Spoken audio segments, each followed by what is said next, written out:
जय हिंद दोस्तों, कैसे हैं आप सभी? आशा करता हूँ आप लोग बहुत बढ़िया होंगे और आपकी पढ़ाई-लिखाई बहुत बढ़िया तरीके से चल रही होगी। दोस्तों, इस वीडियो में मैं सामान्य ज्ञान के टॉप 30 क्वेश्चन कराने वाला हूँ, जो आपके आने वाले एग्ज़ाम के लिए बहुत ही ज़्यादा महत्वपूर्ण हो सकता है। चलिए बिना देरी किए हुए वीडियो को स्टार्ट करते हैं और आपसे रिक्वेस्ट है कि वीडियो में लास्ट तक ज़रूर बने रहिएगा और वीडियो को लाइक करके चैनल को सब्सक्राइब कर लीजिएगा। क्वेश्चन नंबर 1 है, भारत के किस राज्य में सूर्य लगभग 2 घंटे पहले निकलता है? भारत के किस राज्य में सूर्य लगभग 2 घंटे पहले निकलता है? तो दोस्तों याद रखिएगा, अरुणाचल प्रदेश में सूर्य 2 घंटे पहले निकलता है। राइट आंसर ऑप्शन डी लगाइएगा, अरुणाचल प्रदेश में। ठीक है? चलिए नेक्स्ट क्वेश्चन नंबर 2 है।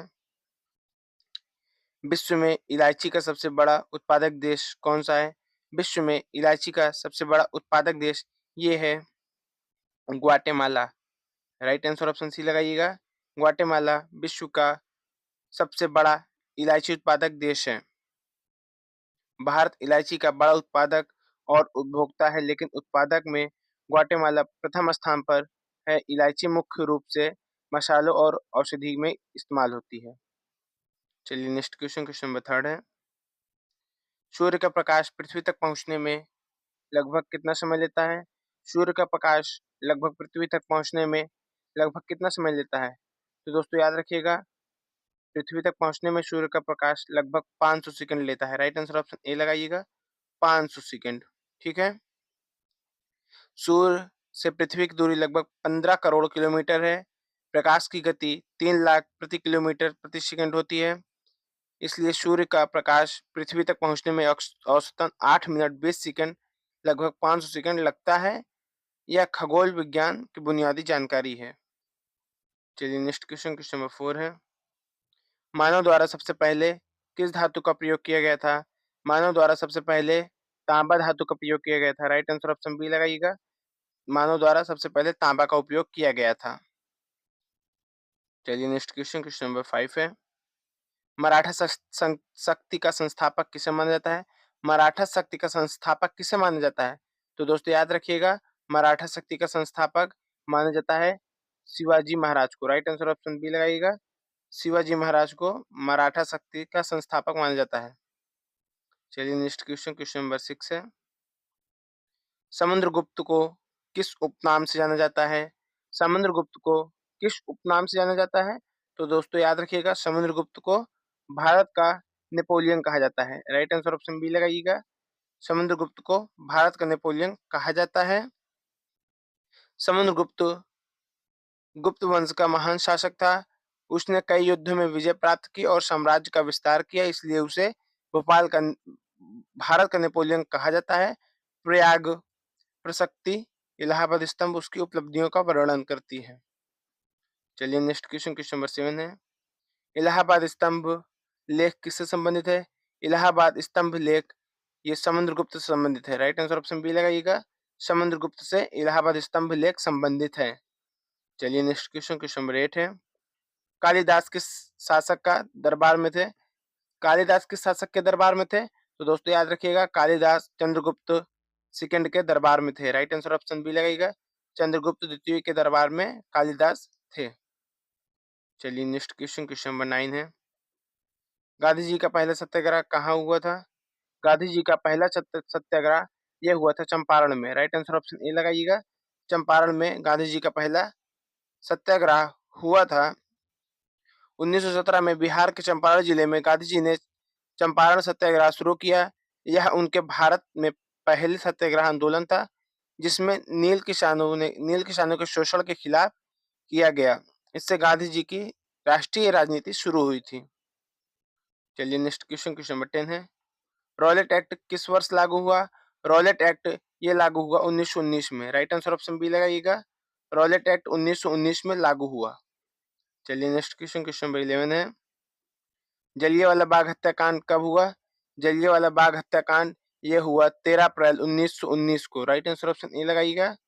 13 अप्रैल 1919 को जलियांवाला बाग हत्याकांड हुआ था। चलिए नेक्स्ट क्वेश्चन नंबर 12 है। सविनय अवज्ञा आंदोलन की शुरुआत कब हुई थी? सविनय अवज्ञा आंदोलन की शुरुआत 1930 में हुई थी। दोस्तों याद रखिएगा, सविनय अवज्ञा आंदोलन की शुरुआत 1930 में हुई थी। राइट आंसर ऑप्शन ए लगाइएगा। चलिए नेक्स्ट क्वेश्चन नंबर 13 है। तुम मुझे खून दो, मैं तुम्हें आज़ादी दूँगा का नारा किसने दिया था? तुम मुझे खून दो, मैं तुम्हें आज़ादी दूँगा, इसका नारा सुभाष चंद्र बोस जी ने दिया था। राइट आंसर ऑप्शन सी लगाइएगा। सुभाष चंद्र बोस ने तुम मुझे खून दो, मैं तुम्हें आज़ादी दूँगा का नारा दिया था। चलिए नेक्स्ट क्वेश्चन 14 है। कोणार्क सूर्य मंदिर का निर्माण किसने करवाया था? कोणार्क सूर्य मंदिर का निर्माण ये करवाया था नरसिंहदेव प्रथम ने। राइट आंसर ऑप्शन डी लगाइएगा। नरसिंहदेव प्रथम ने कोणार्क सूर्य मंदिर का निर्माण कराया था। चलिए नेक्स्ट क्वेश्चन नंबर 15 है। पुलित्जर पुलित्जर पुरस्कार किस क्षेत्र में देता है? पुलित्जर पुरस्कार ये पत्रकारिता के क्षेत्र में दिया जाता है। राइट आंसर ऑप्शन सी लगाइएगा। पुलित्जर पुरस्कार ये पत्रकारिता के क्षेत्र में दिया जाता है। चलिए नेक्स्ट क्वेश्चन नंबर 16 है। ज्ञानपीठ पुरस्कार किस क्षेत्र में संबंधित है? ज्ञानपीठ पुरस्कार किस क्षेत्र से संबंधित है? ये संबंधित है साहित्य के क्षेत्र से। राइट आंसर ऑप्शन ए लगाइएगा। ज्ञानपीठ पुरस्कार साहित्य के क्षेत्र से संबंधित है। चलिए नेक्स्ट क्वेश्चन नंबर 17 है। भारत एक खोज पुस्तक के लेखक कौन है? भारत एक खोज पुस्तक के लेखक हैं Jawaharlal Nehru. Right answer option B लगाइएगा। जवाहरलाल नेहरू भारत एक खोज पुस्तक के लेखक हैं। चलिए नेक्स्ट क्वेश्चन नंबर 18 है। गुलामगिरी पुस्तक के लेखक कौन है? गुलामगिरी पुस्तक के लेखक हैं Jyotiba by Phule. Right answer option A लगाइएगा। ज्योतिबा बाई फुले गुलामगिरी पुस्तक के लेखक हैं।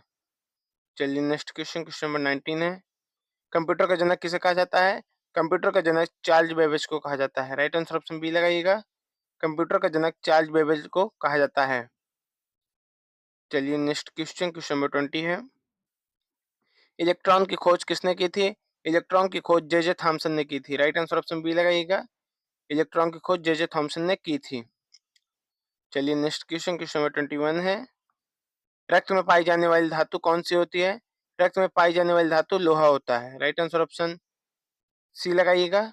लोहा रक्त में पाई जाने वाली धातु है, फेरस। चलिए नेक्स्ट क्वेश्चन नंबर 22 है।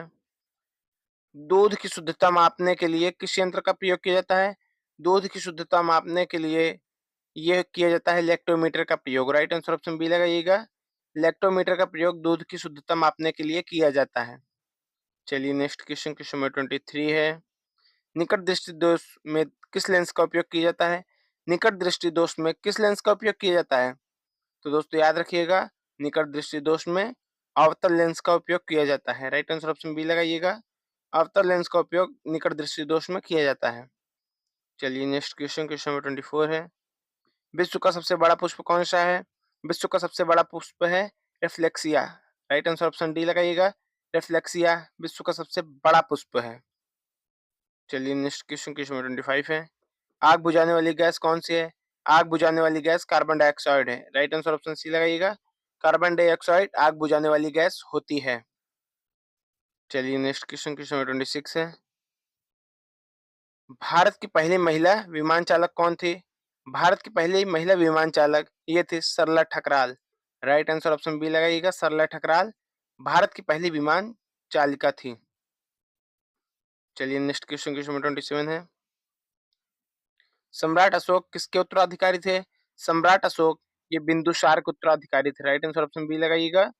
बिंदुसार के उत्तराधिकारी सम्राट अशोक थे। चलिए नेक्स्ट क्वेश्चन नंबर 28 है। महाराणा प्रताप के घोड़े का नाम क्या था? महाराणा प्रताप के घोड़े का नाम था Chetak. Right answer option B लगाइएगा। चेतक महाराणा प्रताप के घोड़े का नाम था। चलिए नेक्स्ट क्वेश्चन नंबर 29 है। तलवंडी ननकाना साहेब वर्तमान में किस देश में स्थित है? तलवंडी ननकाना साहिब वर्तमान में किस देश में स्थित है? ये स्थित है पाकिस्तान में। राइट आंसर ऑप्शन सी लगाइएगा। ये पाकिस्तान में स्थित है। तलवंडी गुरु नानक देव जी का जन्म स्थान है, जो वर्तमान में पाकिस्तान के पंजाब प्रांत में ननकाना साहिब के नाम से जाना जाता है। चलिए next and last question. Bharat में फल एवं सब्जी उत्पादन में विश्व में कौन सा स्थान है? भारत में फल एवं सब्जी उत्पादन में विश्व में कौन सा स्थान है? तो दोस्तों याद रखिएगा, भारत का ये दूसरा स्थान है विश्व में। फल और सब्जी उत्पादन में राइट आंसर ऑप्शन बी लगाइएगा। फल और सब्जी उत्पादन में भारत का विश्व में दूसरा स्थान है। सबसे बड़ा उत्पादक देश चीन के बाद यह भारत है। कृषि अर्थव्यवस्था की मजबूती दर्शाता है। ठीक है। सबसे बड़ा उत्पादक देश चीन है, उसके बाद दूसरे नंबर पे भारत है।